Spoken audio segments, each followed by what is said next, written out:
Pessoal, a gente estava falando de continuidade uniforme ali na aula passada, então a gente vai continuar provando aí dois últimos teoremas antes de passar para a parte de derivadas, que são os seguintes. Só lembrando aqui, a questão de continuidade uniforme é o seguinte. A gente viu que a definição de uma função contínua num ponto específico A é a seguinte.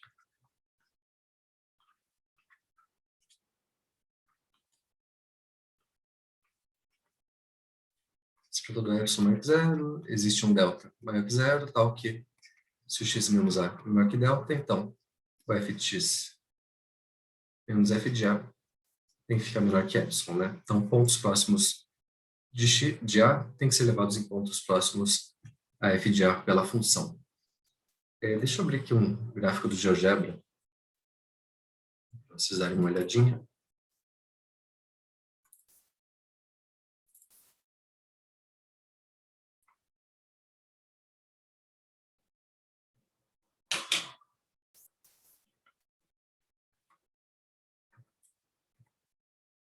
Então, pegar, por exemplo, uma função x ao quadrado. Olha só.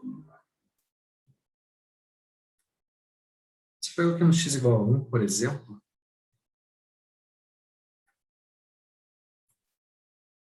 esse valor de epsilon que eu escolhi aqui, este valor de delta 0,2 funciona, né? O gráfico da função está totalmente contido aí nessa faixa azul, de f de a menos epsilon até f de a mais epsilon.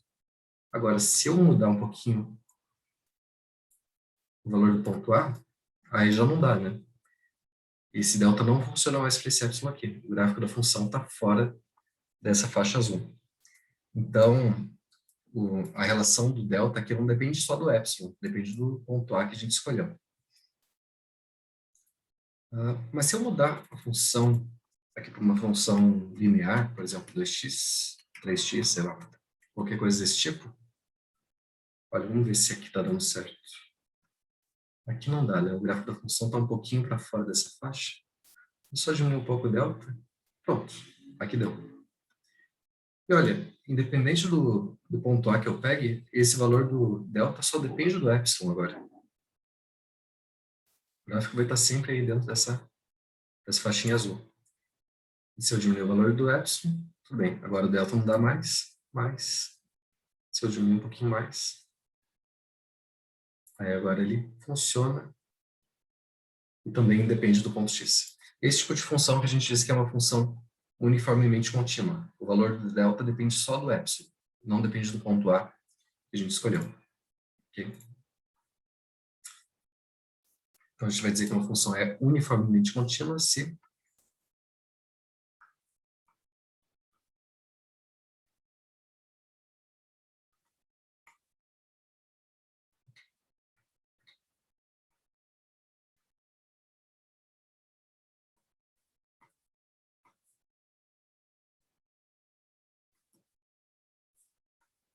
se para todo epsilon maior que zero, existe um delta maior que zero, tal que se x menos y é menor que delta, então o f de x menos f de y é menor do que epsilon. A diferença da definição aqui de continuidade é que aqui em cima eu fixei meu ponto A. Fixei o ponto A que eu estou considerando. E aqui embaixo não. Aqui eu estou pegando qualquer dois pontos x e y, satisfazendo essa condição aqui. Então, esse epsilon da definição de continuidade, ele depende tanto do valor do delta quanto do ponto A escolhido. E aqui embaixo ele só depende do... desculpa, o delta ele só depende do valor de epsilon. E aqui é o contrário. Aqui o delta depende tanto do epsilon quanto do A. A gente vê um critério também para verificar quando a função é uniformemente contínua ou não, usando sequências, né? E lembrando aqui, se eu tiver dois pares de sequências xn e yn, aqui cuja diferença tende a zero, então o limite da diferença das imagens também tem que tender a zero. Se isso acontecer para qualquer duas sequências desse tipo, então a função é uniformemente contínua. Eu sei somente se. Se isso vale para toda par de sequências, então a função é uniformemente contínua.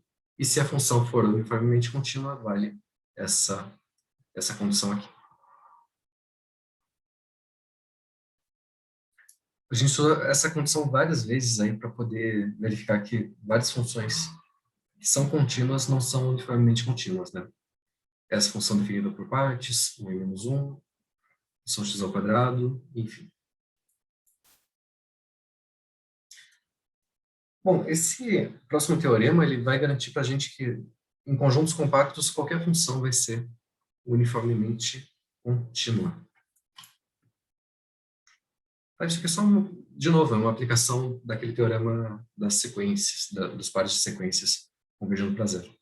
Então vamos demonstrar isso aí.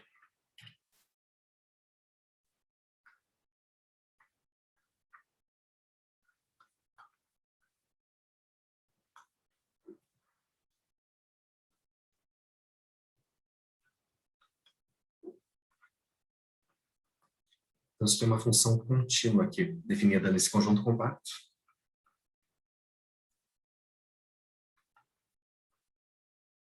Então, ela automaticamente vai ser uniformemente contínua.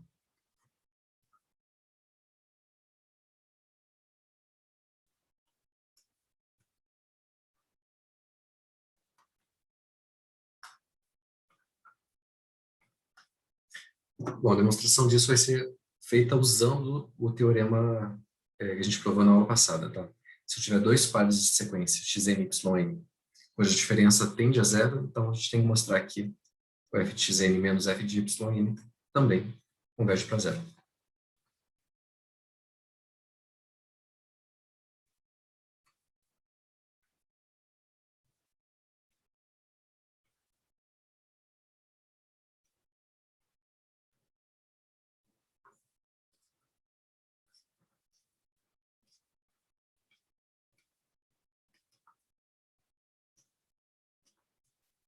Então, se eu tiver isso daqui indo para zero, então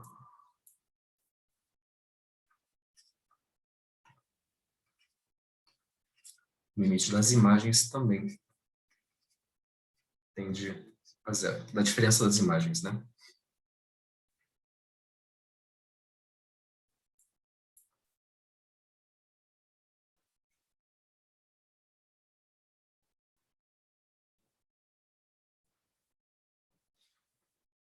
A questão aqui é que como a gente está trabalhando num conjunto compacto, a gente sabe que qualquer sequência aí dentro do conjunto tem uma subsequência convergente, né? E o limite dessa sequência ainda pertence ao conjunto. Então, se eu pegar aqui, considerar essa sequência xn, eu sei que ela tem uma subsequência convergente no conjunto. Então, passando para uma subsequência, tanto da xn quanto da yn, eu posso pensar que as duas estão convergindo para algum ponto do conjunto X. Então, como X é compacto,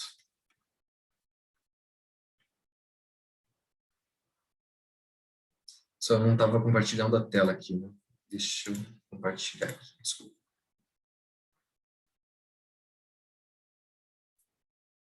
Vou parar agora. Então, como X é compacto,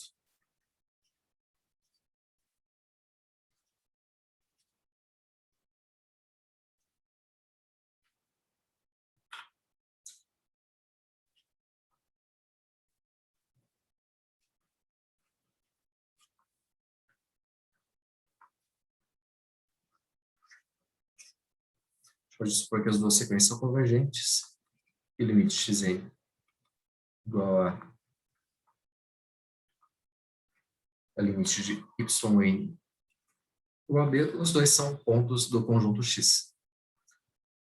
Por que isso? Bom, se elas não forem convergentes, tudo bem. Pega uma subsequência aí que vai ser convergente e a gente trabalha com ela, tá? Das duas sequências aí.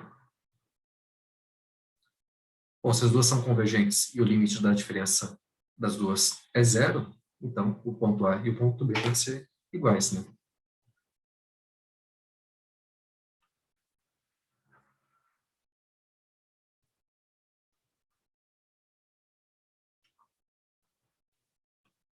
Beleza, então, vendo essa condição onde a gente quer chegar, limite de f de xn menos f de yn. Olha só, a gente sabe que a função f é contínua, né?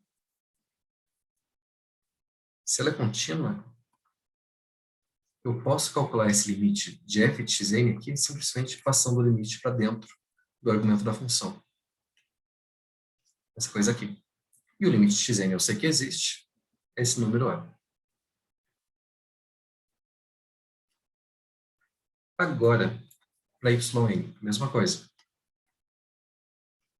O limite de yn existe, a função f é contínua, então isso daqui é a mesma coisa aqui, isso. Agora, a é igual a b, então f de a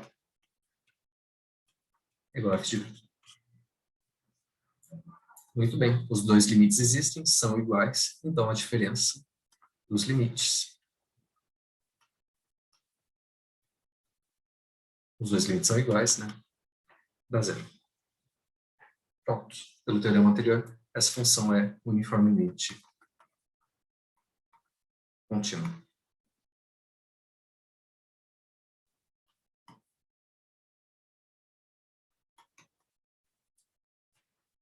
Tudo bem?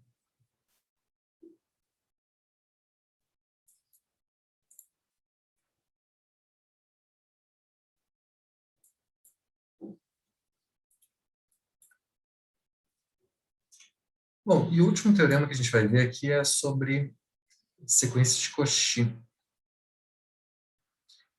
Esse aqui é um teorema que vai ser importante depois no corolário dele, na verdade, em alguns exercícios da próxima lista, tá?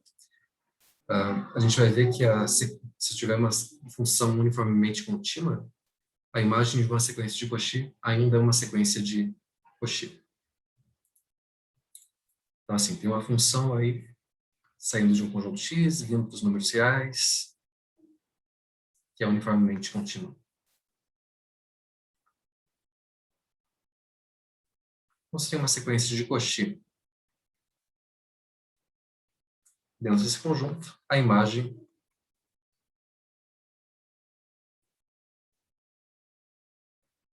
também é uma sequência de Cauchy. Só lembrando a definição de sequência de Cauchy, é o seguinte.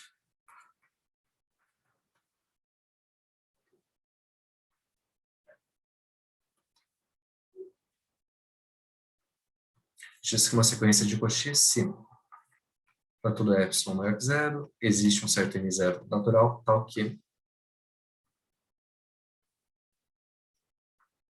nm maior que n0 implica que xm menos xm ficam menores que epsilon.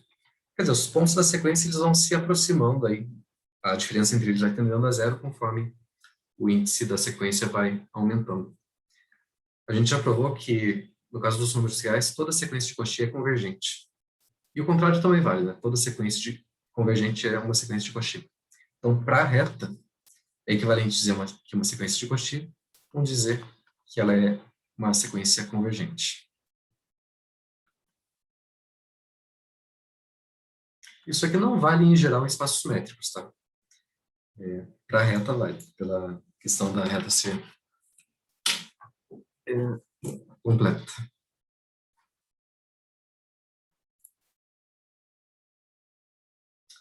Muito bem. Tá, vamos provar esse teorema aí, então.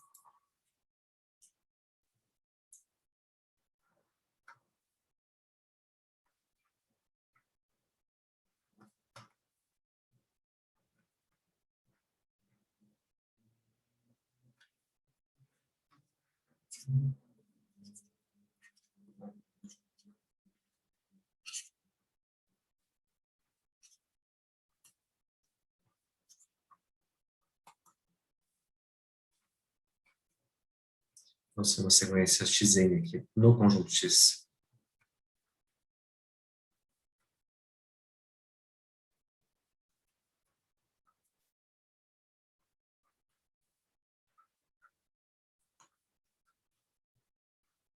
A sequência das imagens dessa sequência aqui também é uma sequência de Cauchy.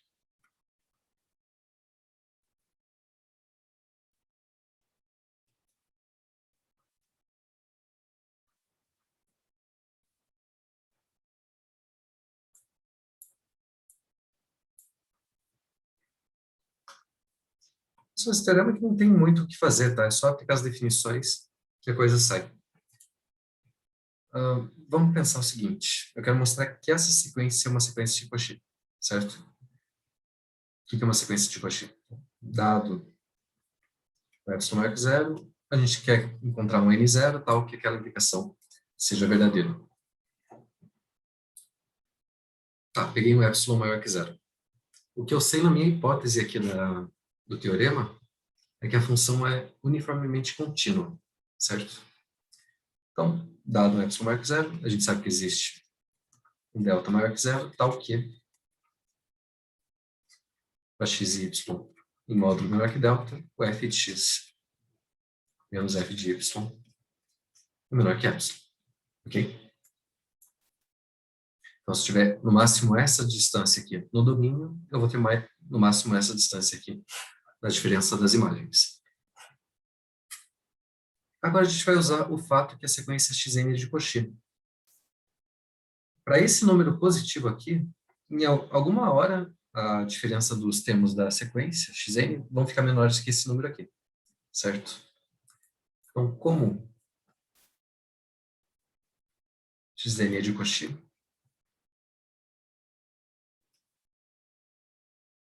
existe algum número natural n0, tal que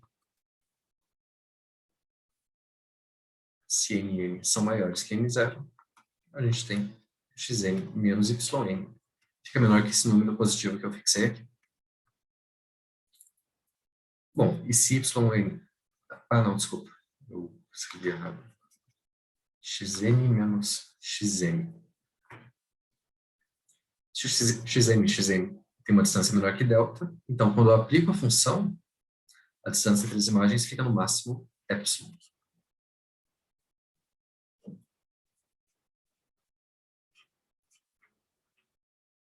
Pronto, isso mostra que a sequência das imagens f de xn é de Cauchy também. Porque, olha, dado o epsilon maior que zero, a gente encontrou um n0 natural, tal que, para índices maiores do que isso, a gente tem isso daqui. Então, portanto, essa sequência aqui é de Cauchy.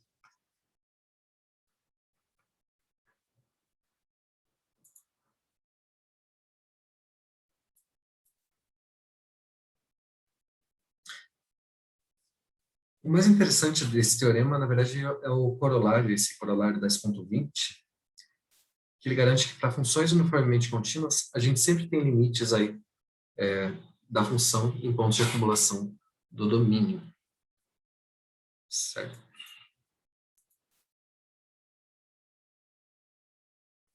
Vou provar isso daí, então.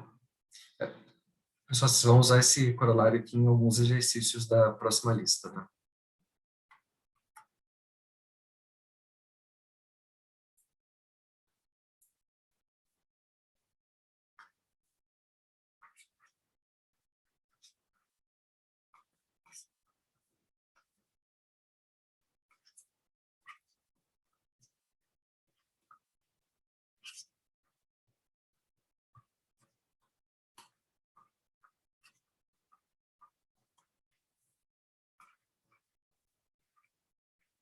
Então, tem uma função uniformemente contínua e um ponto de acumulação aí do domínio.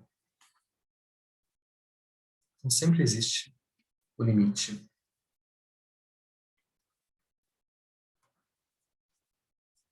de f de x quando x tende a.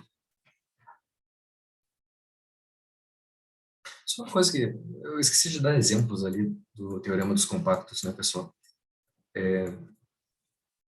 A gente viu que a função, por exemplo, x ao quadrado,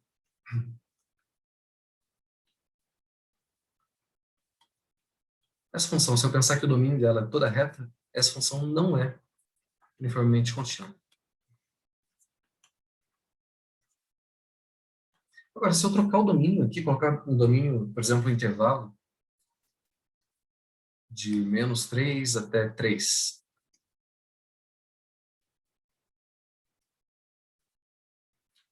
essa função vai ser uniformemente contínua ou não? Aqui vai.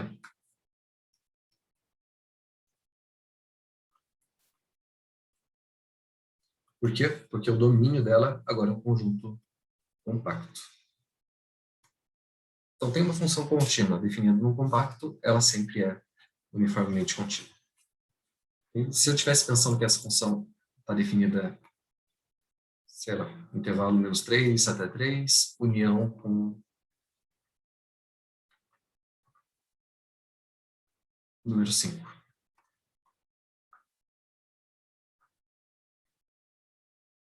Também ela é uniformemente contínua. Esse conjunto ainda é compacto.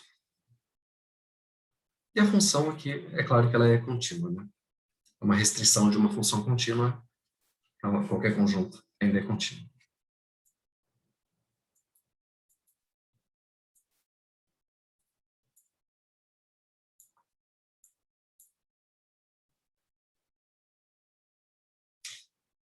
Ok, então vamos ver como é que a gente pode provar esse corolário aí.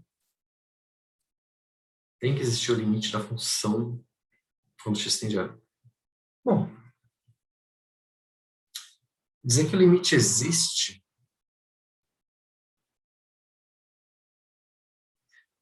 A gente viu um teorema aí de alguma aula passada que o limite de uma função existe se e somente se, para toda sequência xn aqui, no domínio da função, cujo limite é esse ponto, a gente tem que ter o limite de f de xn é esse número aéreo aqui, ok? Então é isso que a gente tem que mostrar. Tem que mostrar que para qualquer sequência do domínio da função convergindo para A, tem que existir o limite de f de xn.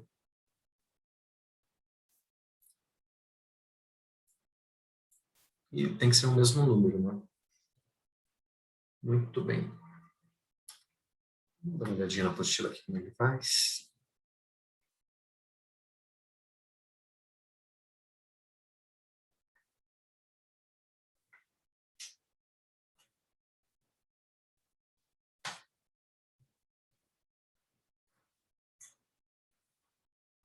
Ok.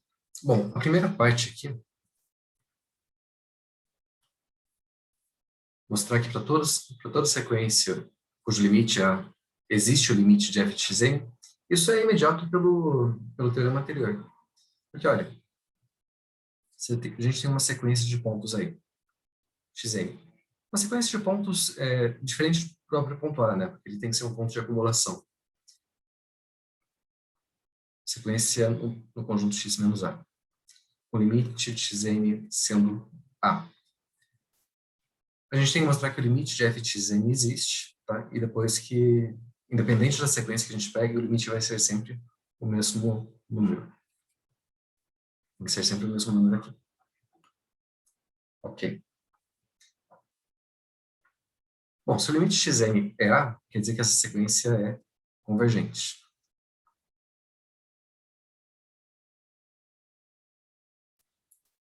Como a gente viu, toda sequência de números reais convergente é uma sequência de Cauchy. Pelo teorema anterior, como uma função f é uniformemente contínua, ela também é de Cauchy.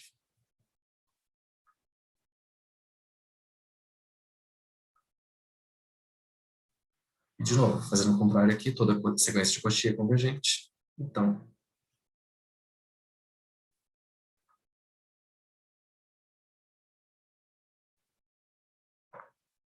existe o limite f de xn. Mas aqui tem um problema, né? Porque se eu pegasse uma outra sequência aí convergindo para A, uma sequência yn, por exemplo, poderia acontecer do limite aqui ser diferente na função. Pode ser que tenha um outro limite para f de yn, né? A gente tem que mostrar que isso não acontece, que os dois limites são iguais. Então, se eu tenho aqui duas sequências, xn e yn, no conjunto x, tirando o ponto A, para garantir que são sequências de pontos 2 a 2 distintos, por exemplo,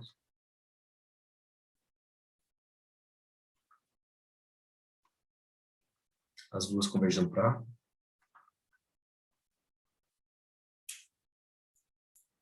Então, o que acontece? Se a gente pegar a diferença dessas duas sequências,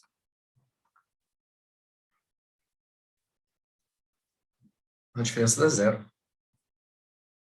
Então, se eu supor, por exemplo, que o limite dessa sequência das imagens é L e este é M, pelo teorema que a gente provou ali na aula passada, como a função f é uniformemente contínua, a gente tem que ter o limite de f de x menos f de y igual a zero, certo? Mas os dois limites aqui existem, tanto da f de x quanto da f de y. Então, nesse caso, eu posso separar uma diferença de limites, né? Este limite aqui, menos esse, tem que dar zero, então os dois limites realmente são iguais.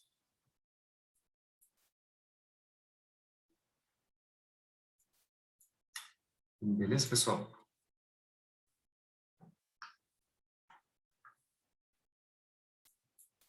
Então, sempre que a função for uniformemente contínua, a gente consegue limites aí para a função em pontos de acumulação. Por exemplo, se eu tiver a função...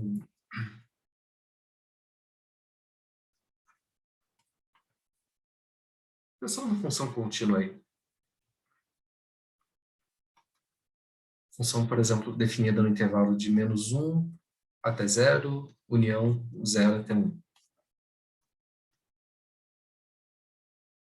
Função identidade.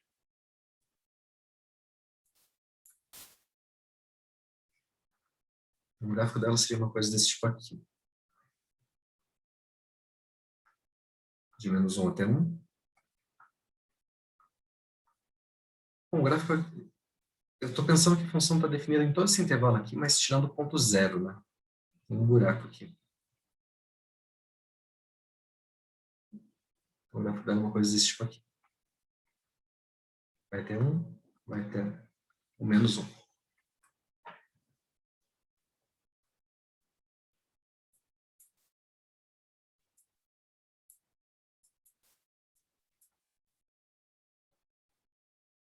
Bom, a função identidade a gente já viu que ela é uma função uniformemente contínua, né? Para todo epsilon aqui, no x0, a gente pega o delta igual a epsilon e tudo funciona na definição. E se eu pegar aqui o ponto 0, ele não pertence ao domínio da função, mas ele é um ponto de acumulação do domínio, né? A gente consegue sequências de pontos aí dentro dessa união desses dois intervalos convergindo para zero. Sequência decrescente ou uma sequência crescente, enfim. Então, tem que existir o limite, pelo corolário anterior, o limite de f de x, quando x tende a zero. E é claro que existe, né? Se eu me aproximo de zero aqui, o valor da função está se aproximando de zero também.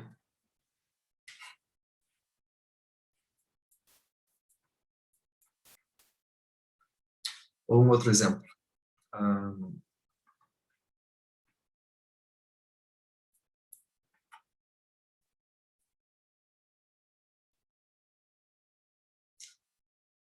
Vamos pensar.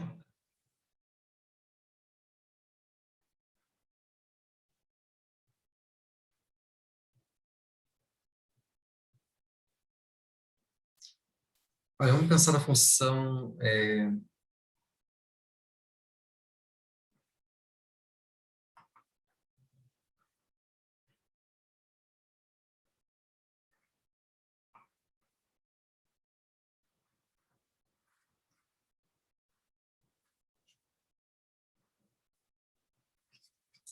de x igual a x ao quadrado, por exemplo.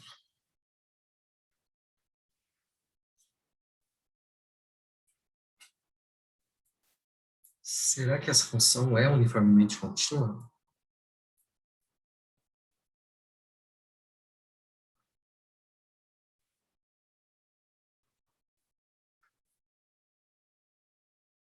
Olha, de menos 3 até 3. Então, nesse intervalinho aqui. Bom, o gráfico disso a gente sabe que é uma parábola, né? Uma cara desse tipo aqui. Vai ter menos 9, vai ter 9, para cá e para cá também. Esse domínio aqui não é compacto, tá? Então, a princípio, a gente não poderia falar que a função é uniformemente contínua. Ela é contínua, mas talvez não uniformemente contínua. Mas se eu pensar que essa função estaria definida no intervalo de -4 até 4, aí ela está definida num compacto, né? É uniformemente contínua. Então, para todo epsilon maior que zero, a gente consegue um delta maior que zero, tal que para x menos y menor que delta, implica aqui f de x menos f de y é menor que epsilon. Então, ela é uniformemente contínua nesse intervalo compacto. Então, em qualquer subconjunto dele, ela também vai ser uniformemente contínua. Ok? Na verdade, a gente poderia generalizar isso. Qualquer função contínua num conjunto limitado vai ser uniformemente contínua. Por causa dessa história, a gente consegue incluir o domínio dela num conjunto compacto. Ok. Então, voltando aqui nesse exemplo, tanto os pontos -3 quanto 3 não fazem parte do domínio da função, mas a gente consegue calcular o limite aí da função nesses dois pontos. Tanto quando x tende a 3, quanto quando ele tende a -3.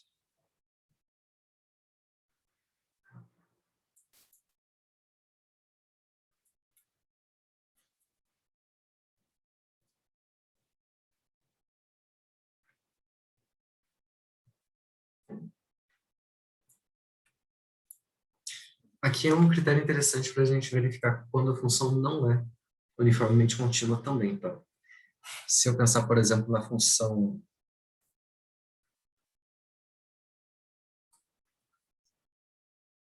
digamos, definida em todos os reais, tirando o número zero.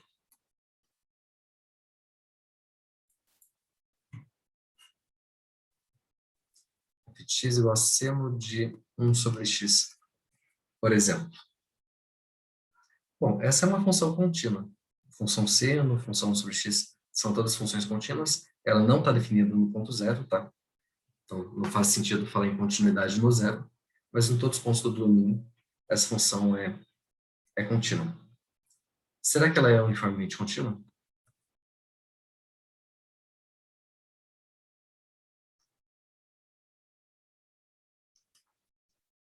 Pelo teorema que a gente viu agora, pelo corolário, se a função for uniformemente contínua, então em qualquer ponto de acumulação do domínio, tem que existir o limite da função. Então, se eu olhar o ponto zero, por exemplo, é um ponto de acumulação aqui, desse conjunto.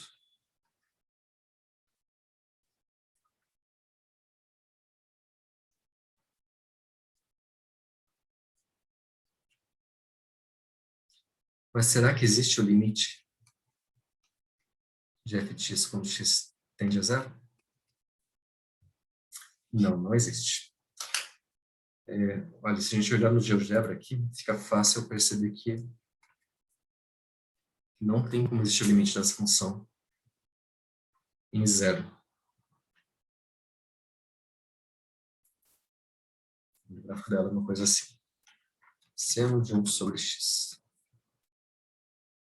Olha, percebam como ela oscila nesse ponto aqui. Uma vizinhança de zero.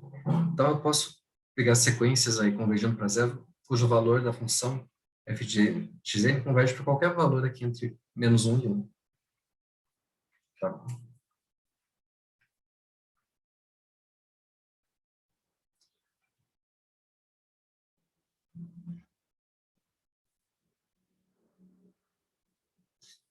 Lembrando, para existir o limite de uma função no ponto, a gente tem que ter o seguinte: para qualquer sequência xn,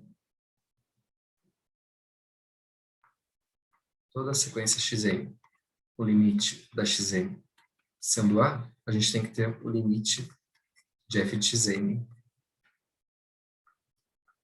sendo esse número L, que seria o limite da função. Mas aqui, se eu pegar uma sequência de pontos, eu sempre consigo sequência de pontos aí convergindo para zero, cuja imagem é, por exemplo, 1/2. Vou pegar pontos aqui. Ou, sei lá, 3/4, ou iguais a 1, ou iguais a -1. Então, tem sequências diferentes, convergindo para zero, mas com limites das imagens diferentes. Então, esse limite não existe.